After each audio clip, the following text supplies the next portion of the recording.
এ গৌরাঙ্গ মহাপ্রভু খেলিতেছে হরি নামের খেলা। বৈষ্ণবের প্রতি লক্ষ্য করে বললে এই খেলায় হারিলেও জয়, জিতিলেও জয়। হরি নামের খেলায় কোনো পরাজয় নেই। কেন? এখানে নাম কীর্তন কয়দিন হয়েছিল? কি নাম হয়েছিল দাদু? মধুমাখা কৃষ্ণ নাম। একবার কৃষ্ণ নাম নিলে জীবের কোটি জন্মের পাপ হবে। জীবের কি সাধ্য আছে জাগতিক জগতের বুকে এত পাপ করে? তবে আমরা দিনকে লক্ষ লক্ষ বার হরি নাম করি, কৃষ্ণ নাম করি। এই নামের কেন ক্রিয়া হয় না? গৌরাঙ্গ মহাপ্রভু বললেন, হে কলিহত জীব সুধীজন, এখানে অনেক মা বাবা, সাধুগুরু বৈষ্ণব বৈষ্ণবীগণ আমার গিরিধারী গোবিন্দ সেবার জন্য অনেক টাকা দান করেছে। আমি সকালেও বলেছি যে গোবিন্দের আসরে দাঁড়ানো অবস্থায় যে মা বাবা বৈষ্ণব বৈষ্ণবীগণ দান করে, এরা গোবিন্দ সেবার জন্য দেয়, কিন্তু নিয়েও গোবিন্দ সেবার জন্য নেয়। কিন্তু বাংলাদেশে কোন নিয়ে কি করে তা জানি না। আপনাদের এই টাকাটা সেদিন জ্যৈষ্ঠ মাসের প্রথম সপ্তাহে পয়লা রবিবার, আপনাদের এই টাকা সেদিন আমার গোবিন্দ সেবায় লেগে যায়। যে মা বাবা বৈষ্ণব বৈষ্ণবীগণ দান করেছে, যে নিয়তে যে আশায় দান করলো, গোবিন্দ যেন কোনো বাসনা পূর্ণ করে দেন। হরিবল হরিবল। এই নাম আসতে নিলে হয় না। তুমি জোরে জোরে চিল্লায় চিল্লায় কেন কৃষ্ণ নাম করলে? গৌরাঙ্গ মহাপ্রভু বললেন, আমার মতো তোমরা হেমদণ্ড বাহু তুলে উচ্চস্বরে কৃষ্ণ নাম করো। করলে কি হবে? তোমার পতন হইতে এই নাম যেই শ্রবণ করবে, সেই সেখান থেকে উদ্ধার। এই নাম তুমি যত জোরে জোরে চিল্লায় করবে, তোমার পতন হইতে এই নাম যেই শ্রবণ করবে, সেই উদ্ধার হয়ে যাবে। বৈষ্ণব কবি বলেন, গৌরে আমি জোরে জোরে চিল্লায় চিল্লায় কৃষ্ণ নাম করলাম, আমার পতন হইতে এই নাম যেই শ্রবণ করলো, সেই উদ্ধার হলো। তবে আমার নিজের উদ্ধার কি করে হবে? প্রশ্ন জাগে না? গৌরাঙ্গ মহাপ্রভু বললেন, সদ্গুরুর চরণে আশ্রয় নাও,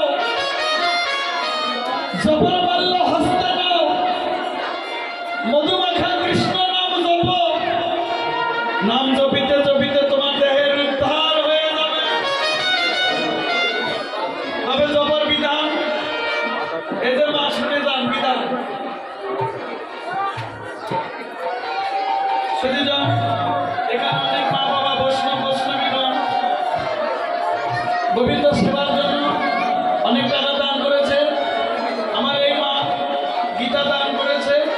এই মাকে কৃপা করুন, করুণা করুন। মা, তোমার ভগবানকে বলো তো, বলেন সত্যি কৃষ্ণ ভগবান? সত্যি কৃষ্ণ ভগবান? বলো বলো। এটা আমাদের সনাতন ধর্মের লোকের সাহস দেবে। কৃষ্ণ যে ভগবান, এটিও মনে মনে সাহস পাচ্ছে না। বলো কৃষ্ণ ভগবান। তাহলে বলো তো মা, তুমি বলে তুলসী মালা দিবে? দিবে? যদি দাও তাহলে ভগবান তোমার মঙ্গল করবে। হরিবল হরিবল।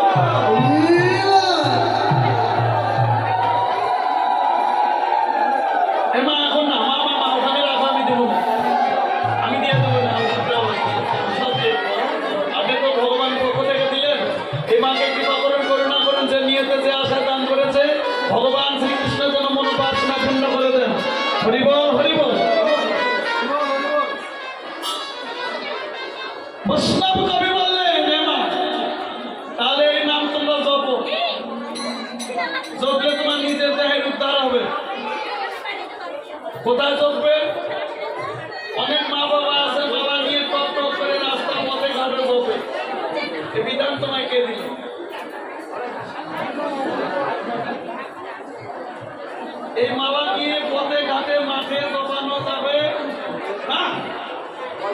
প্রমাণ প্রমাণ করলো হরিভক্তি বিলাসে। গৌরাঙ্গ মহাপ্রভু বলেন, গোপাল ভট্ট, তুমি ব্রাহ্মণের সন্তান, আমি তোমায় আশীর্বাদ করি, একটি গ্রন্থ কলিযুগে লেখো যার নাম হবে হরিভক্তি বিলাস। এই হরিভক্তি বিলাসে প্রমাণ করলো জপের মাল্য হস্তে দিয়ে মধুমাখা কৃষ্ণ নাম জপ, কিন্তু পথে ঘাটে মাঠে না। পথে ঘাটে মাঠে চললে কি হবে? শুধু নাম জপানোই সারো, নাম হবে কিন্তু নামের ক্রিয়া হবে না। এই নামের ক্রিয়া কে করলো? এই কলিযুগে প্রথম নাম কে জপলো? আমার ভক্ত হরিদাস। যদি জপতে চাও তবে হরিদাসের মতো মালা জপ, তবে তোমার মানব জনম সার্থক হয়ে যাবে। এ হরিদাস হরিভক্তি বিলাস শুধু নহে, চৈতন্য চরিতামৃতে কৃষ্ণদাস কবিরাজ লিখলেন, এ ভক্ত হরিদাস নির্জন কুটিরের কোনায় বসে জপের মাল্য হস্তে নিয়ে মধুমাখা কৃষ্ণ কৃষ্ণ নাম জপিতেছে, কিন্তু বদনে জপিতেছে আর নয়নে কৃষ্ণ নামের প্রেমধারা। কে হরিদাস? এই হরিদাস ছিল সৃষ্টিকর্তা ব্রহ্মা। আস্তে আস্তে মা, এখানে কেউ যদি গ্রামে মারা যায়, শ্রাদ্ধ কত দিনে পরে? 11 দিনের লোক কারা? তারা একটা হাত উঠান তো। 11 দিনের লোক কারা? 13 দিনের লোক কারা? 17 দিনের কারা আছে? 1 মাসের কারা আছে? 1 মাসের নাই? 1 মাসের কারা? আচ্ছা বাবা, কথা বলো তো, এই যে শ্রাদ্ধ 11 দিন, 13 দিন, 17 দিন, 15 দিন, 1 মাস কেন? ব্রাহ্মণ আর শূদ্রে এরা করে কি 11 দিনে করে?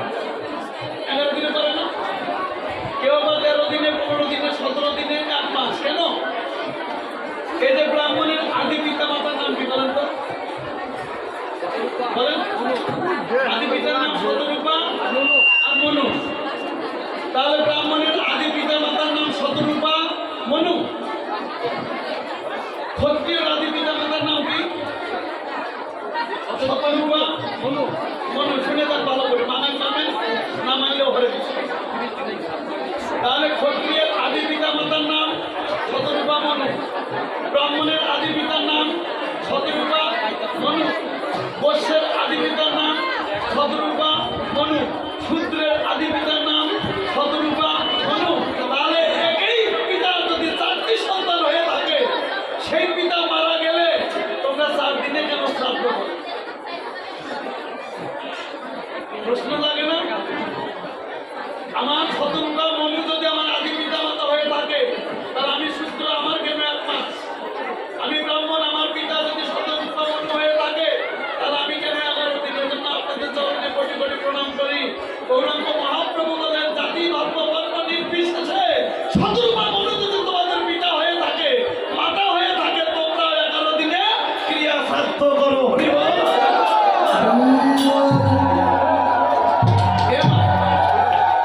এই যে সৃষ্টিকর্তা ব্রহ্মা মনে মনে অভিপ্রায় করলো, আমি ভগবান না কৃষ্ণ ভগবান?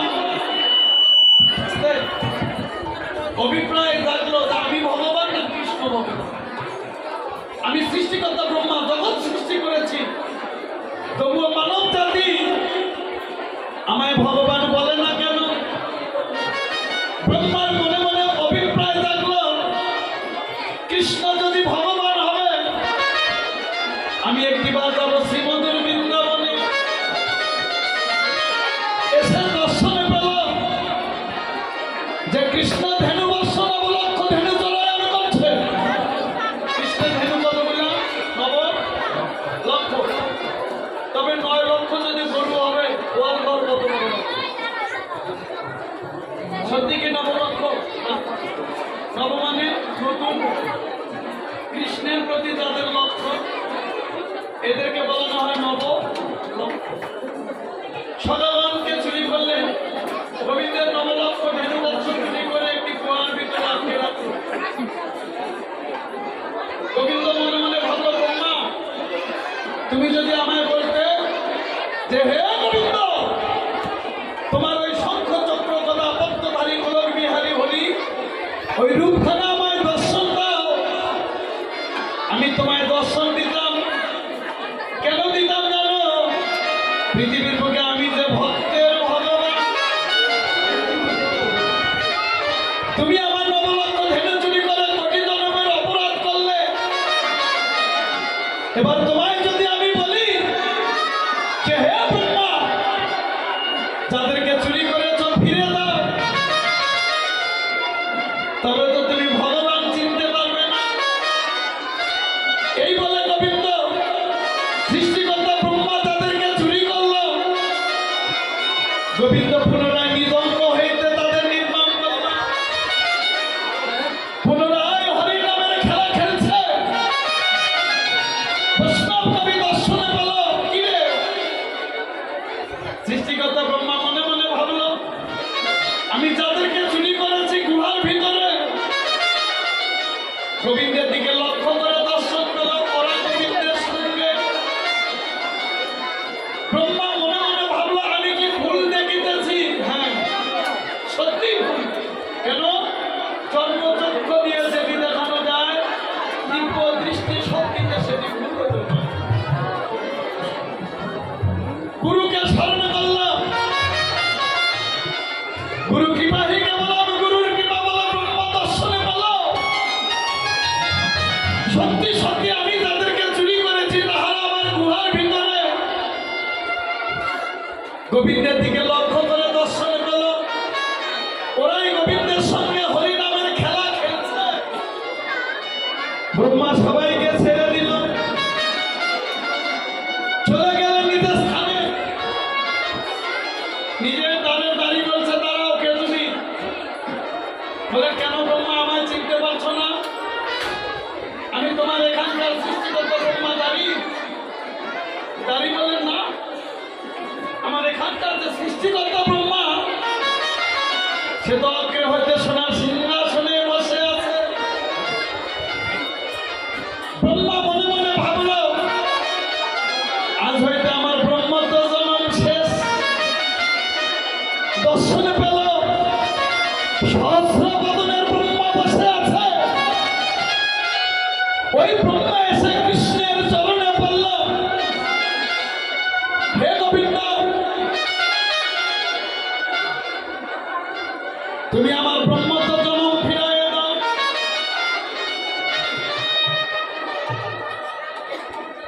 গোবিন্দ বলেন, হে ব্রহ্মা,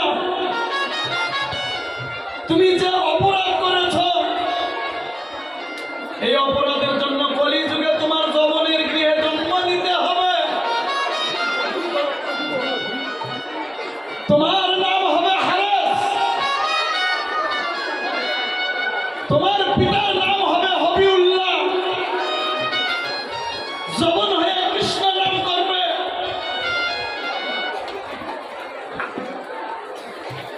বাইশটি বাজারে তোমায় যাত্রাঘাত করানো হবে।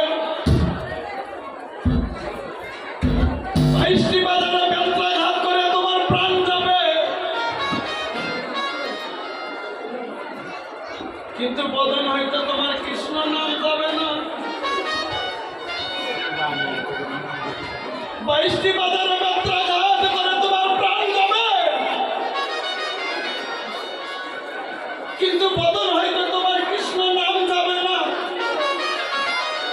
জানিস ব্রহ্মারে, পৃথিবীর বুকে কোন কৃষ্ণ ভক্ত যদি মরে যায়, ওই ভক্তকে যে দেখতে আসে সে কাঁদে আর বলে কি জানে, মরেনি। কেন জানিস? পৃথিবীর বুকে যারা শুদ্ধ কৃষ্ণ ভক্ত, এদের জগতের প্রাণ চলে যায়, কিন্তু বদন হইতে কোনদিন কৃষ্ণ নাম যাবে না। তোর মৃতদেহ ভাসিয়ে দেওয়ানো হবে সুরধনী গঙ্গার কূলে। ওই মৃতদেহ কৃষ্ণ কৃষ্ণ কৃষ্ণ বলিতে বলিতে যেদিন উজান প্রান্তে স্থাপিত হবে,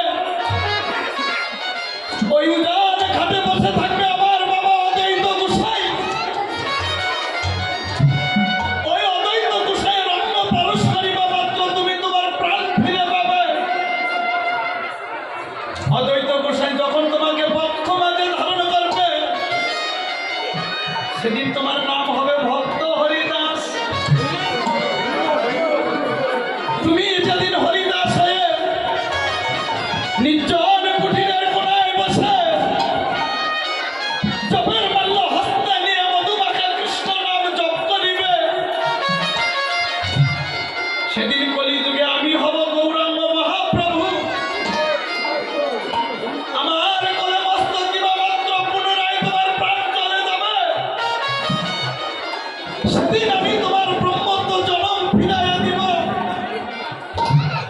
আজ ভক্ত হরিদাস নির্জন কুঠিরের কোণায় বসে জপের মাল্য হস্তে নিয়ে মধুমাখা কৃষ্ণ নাম জপিতেছে। নয়নে কৃষ্ণ নামের প্রেমধারা, অন্তরে রক্তস্থল হইতে কেঁদে কেঁদে বলছে, জানি না গৌর হে কবে বা তোমার কৃপা হবে, জানি না গৌর হরি কবে তোমার করুণা হবে, কবে আমি হা কৃষ্ণ প্রাণ কৃষ্ণ কৃষ্ণ বলে কাঁদিতে হবে।